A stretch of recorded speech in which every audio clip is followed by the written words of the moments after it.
ఆ రోజుల్లో మీకు కడప, అనంతపూర్ లాంటి ప్రాంతాలలో ఇళ్లలోనే బాంబులు, అంటే నాటు బాంబులు అంటారు చూసారా, వీటిని తయారు చేసేవాళ్ళు. శత్రువుల మీద విసరడం, మీకు అక్కడ గొడవలు అన్నప్పుడు ఇలాగా ఓపెన్గా చాలా పేరు ప్రఖ్యాతలు ఉన్న నాయకులు కూడా వాళ్ళ ఇళ్లలో ఇలాగ నాటు బాంబులు తయారు చేసేవాళ్ళని చెప్పి మనం చదువుతూ ఉంటాం. మరి ఇది ఆ రోజులు కదండి. ఇప్పుడు ఎక్కడ అంటే ఇవాళ కూడా ఢిల్లీలో చూడండి, దేశ రాజధాని ఢిల్లీలో ఇలాంటి వాళ్ళు ఉన్నారు అంటే నమ్ముతారా? డాక్టర్ ఉమర్ నబీ. సో ఇతను ఒక ఆత్మాహుతి దాడిలో మరణించాడు. ఢిల్లీ కార్ బ్లాస్ట్ అని మనం మాట్లాడుతున్నాం. చూడండి, డీప్గా వెళితే ఇవాళ 73 మంది విట్నెస్లను మీకు ఎన్ఐఏ వాళ్ళు, అలాగే ఇంటెలిజెన్స్ బ్యూరో వాళ్ళు వీళ్ళు విచారిస్తున్నారు. సో విచారిస్తున్న కొద్దీ ఎన్నెన్ని నిజాలు మీకు చెప్తున్నాను కదా. 5,000 మంది పాకిస్తాన్ ప్రజలు అన్నాను.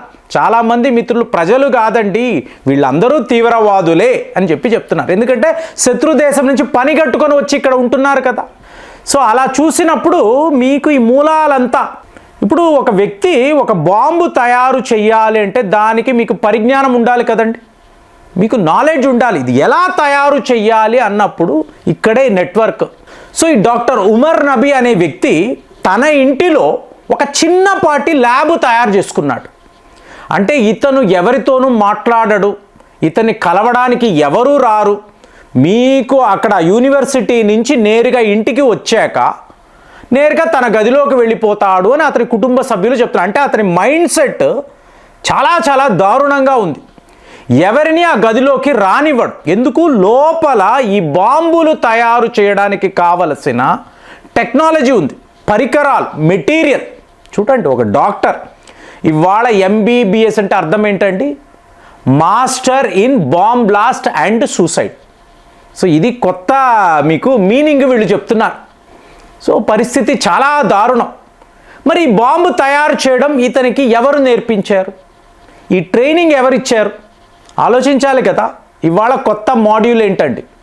మీకు ఒకవేళ శ్రీనగర్ అన్నారు, లేదా జమ్మూ అండ్ కాశ్మీర్లో ఒక గ్రామము, టౌన్ అన్నారు అనుకోండి.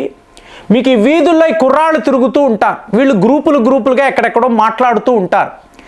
ఎవరైతే భారత్కి వ్యతిరేకంగా మాట్లాడుతున్నారో వాళ్లను ఈ హ్యాండిలర్స్ గమనిస్తారు.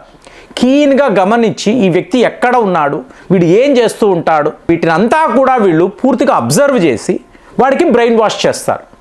నువ్వు ఎలాగో భారత్ను వ్యతిరేకిస్తున్నావు, సో మనకు కాశ్మీర్, ఆజాద్ కాశ్మీర్ అనేది కావాలి, వీళ్లపై పోరాటము చేద్దాము. ఎలాగా అంటే ఈ బాంబులు పాకిస్తాన్ నుంచి వచ్చేవి.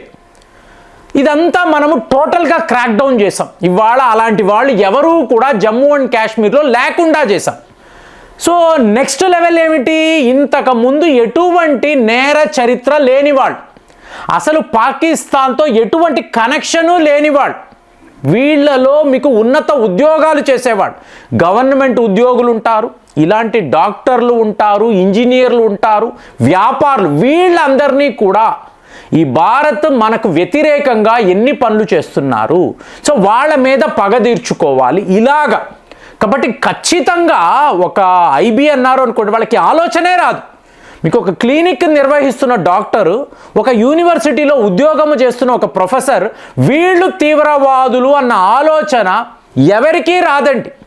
సో దీనిని మీకు పాకిస్తాన్ హ్యాండిలర్స్ అడ్వాంటేజ్గా తీసుకొని రిక్రూట్మెంట్స్ ఈ విధంగా చేయడము, ఈ ట్రాప్లో వీళ్ళందరూ కూడా పడిపోవడము, వీళ్ళలో దేశం పైన ఎక్కడ లేని ద్వేషం, మీకు విపరీతమైన ద్వేషాన్ని కలిగించి ఈ బాంబుల తయారీ కూడా మీ ఇంట్లోనే చేసుకోండి. అయ్యో అలా చేయగలమా అంటే అప్పుడు కడపలో చేశారండి, అనంతపూర్లో ఇలాగే చేసేవాళ్ళు, వాళ్ళ శత్రువుల మీద బాంబులు విసిరేవాళ్ళు, ఇప్పుడు కూడా అదే చేద్దాము. మొత్తానికి ఆంధ్రప్రదేశ్ కాదు, తెలంగాణ కాదు, దేశ రాజధానిలో ఇలాంటి ఒక పని అనేది ఒక డాక్టర్ చేశాడు అనేదే నగ్న సత్యం అండి. సో వ్యవహారం ఏంటి? వీళ్ళు టర్కీ వెళ్ళారు. టర్కీలో కూర్చొని మనము ఎక్కడెక్కడ ఎలాంటి విధ్వంసాన్ని సృష్టించాలి, దీనికి మనకి బాంబులు కావాలి. బాంబులు అనే బయట నుంచి మనం కొనుక్కోకూడదు, ఎందుకంటే రూట్స్ తెలిసిపోతాయి, నెట్వర్క్ తెలిసిపోతుంది. మీరు మీ ఇళ్లలోనే బాంబులు తయారు చేయండి. ఎలా చెయ్యాలి అనేది మేము మీకు నేర్పిస్తాము. ఈ ఉకాసా అని చెప్తున్నాను చూసారా, ఈ ఉకాసా అంటే ఏంటంటే స్పైడర్ అని అర్థం. సో ఈ ఉకాసా ఇంకొక ముగ్గురు, వీళ్ళెవరు? పాకిస్తాన్ హ్యాండ్లర్స్. సో మన ప్రయత్నం అంతా ఏమిటి? ఈ పాకిస్తాన్ యొక్క మూలాలను ఆధారాలతో ప్రూవ్ చేయడం. ఇది వీళ్ళు ఎలా చేశారు అంటే ఇన్స్టాగ్రామ్, పాకిస్తాన్ నుంచి డాక్టర్ ఒమర్ నబీకి ఇన్స్టాగ్రామ్లో ఎలా బాంబులు తయారు చేయాలో చూడండి. యూట్యూబ్లో మనకి డౌట్ ఉంటే ట్యుటోరియల్స్లోకి వెళతాం. అలాగ వీడియోలు పంపించి ఈ బాంబులు ఎలా తయారు చేస్తారు, వీటికి కావలసిన మెటీరియల్ ఏంటి, ఏ పద్ధతిలో చెయ్యాలి, ఇది వీడు తన ఇంటిలో ల్యాబులో, తన ఇంటిలో ఉండే ల్యాబులో ఇలాగ రెడీ చేయడం. సో వీడితో ఇంకా ఎవరికి ఎటువంటి కనెక్షన్ ఉండదండి. తరువాత నేను చెప్పిన స్విస్ యాప్ ఉంది చూసారా, ఆ స్విస్ యాప్ ద్వారా ఇక్కడ భారత్లో ఉండే తక్కిన డాక్టర్లు ముగ్గురు అండి, డాక్టర్ ముజమిల్, తరువాత డాక్టర్ అదిల్, తరువాత డాక్టర్ ఉమర్. సో ఇప్పుడు ఎప్పుడైతే డాక్టర్ ముసమిల్ దొరికిపోయాడో, అదిల్ దొరికిపోయాడో, ఇతను ఏం చేశాడు? ఇమీడియట్గా నేను అవసరమైన ఒక పనిలో బయట ఊరికి వెళ్తున్నానని ఇంట్లో వాళ్ళకి చెప్పేసి ఢిల్లీ పరిసర ప్రాంతాల దగ్గర హిదాయత్ కాలనీ అని ఉంటుంది. ఈ హిదాయత్ కాలనీ దగ్గరికి వెళ్ళి అక్కడ ఒక హ్యాండిలర్, అంటే చూడండి అల్ఫలా యూనివర్సిటీ అని మాట్లాడుతున్నాం చూసారా, అక్కడ ఒక ఎలక్ట్రీషియన్. ఈ ఎలక్ట్రీషియన్కి వీళ్లకు ఉన్న లింక్ చూసారంటే మీరు బిత్తరపోతారు. సో ఇప్పుడు ఎలక్ట్రీషియన్ దగ్గరికి వెళ్ళి నేను ఇన్ని బాంబులు తయారు చేశాను, మనము 32 కార్లను వాడబోతున్నాము, 4 నగరాలు 32 ప్రాంతాల్లో కూడా బ్లాస్టులు జరగాలి, ఇది వీళ్ళ ప్లాన్. సో ఢిల్లీ అయిపోయింది, ముంబై అయిపోయింది, ఇంకొక 2 నగరాలు ఏమిటి? అందులో హైదరాబాద్ ఉందా, కల్కత్తా ఉందా, ఎక్కడ ఏ నగరాలు ఇంకా న్యూస్ బయటికి రాలేదు. సో ఇప్పుడు నువ్వు నాకు ఒక హైడౌట్ ప్లేస్ని చెప్పు, అక్కడ నేను ఉంటాను, నన్ను ఎవరు డిస్టర్బ్ చేయకూడదు, ఎవరు రాకూడదు. ఏం చేస్తాను ఇక్కడంటే ఇంకా బాంబులు, ఇంటిలో కొన్ని బాంబులు తయారు చేశాను, ఇక్కడ కూర్చొని ఇంకా నేను తయారు చెయ్యాలి.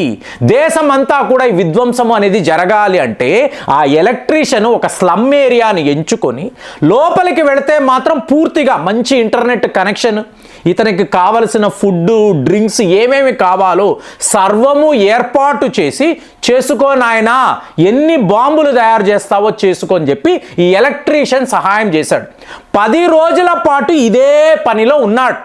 కానీ ఇక్కడ మీరు చూడాల్సిన విషయము, ఒక బాంబు పేలింది అనుకోండి, అందులో మీకు ఈ సైకిల్ రిమ్ములో వీళ్ళు ఈ బాల్స్ లాంటివి పెడతారు, అలాగే షార్పనర్స్ అని అంటారు. పేలినప్పుడు ఈ షార్పనర్స్ వెళ్ళి తగిలాయి అనుకోండి, మీకు ఎంత భయంకరమైన ఆ హింస అంటే మీకు ఏ లెవెల్లో ఆ దాడి ఉంటుందంటే, ఇప్పుడు మనం చెప్తున్న దాంట్లో డబల్ త్రిబుల్ ఉంటుంది. కానీ ఈ కార్లో ఇతను పెట్టుకున్న ఈ పేలుడు పదార్థంలో అది లేదంటే తన మిత్రులు ఇద్దరు దొరికిపోయారు, తిను కూడా త్వరలోనే దొరికిపోతాడు. సో ఇంతలో తాను ఒక ఆత్మాహుతి దాడి చెయ్యాలి. ఇమీడియట్గా ఉన్న బాంబులు ఇంకా పూర్తిగా అసెంబుల్ కూడా చెయ్యలేదండి, ఉన్నది ఉన్నట్టుగా కారులో పెట్టుకున్నాడు, రెడ్ ఫోర్ట్ దగ్గరికి వెళ్ళాడు, తనని తాను పేల్చుకున్నాడు. ఇది డాక్టర్ ఉమర్ చేసిన పని. ఇందులో 13 మంది, నిన్న కూడా ఒక కొత్త కార్ అనేది దొరికింది.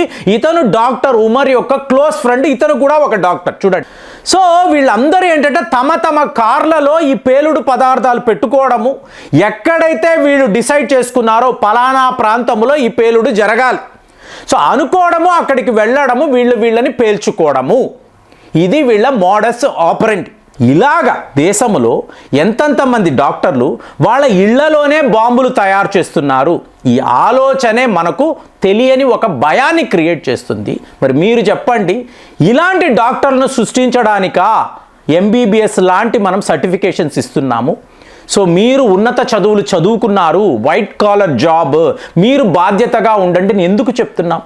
సో ఇలాంటి డాక్టర్లు దేశంలో ఉంటే ఇది ఎంత ప్రమాదం? ఒకసారి ఆలోచించి మీ ఒపీనియన్ కూడా తెలియజేయండి. మళ్ళీ వచ్చే వీడియోలో కలుద్దాం. జై హింద్.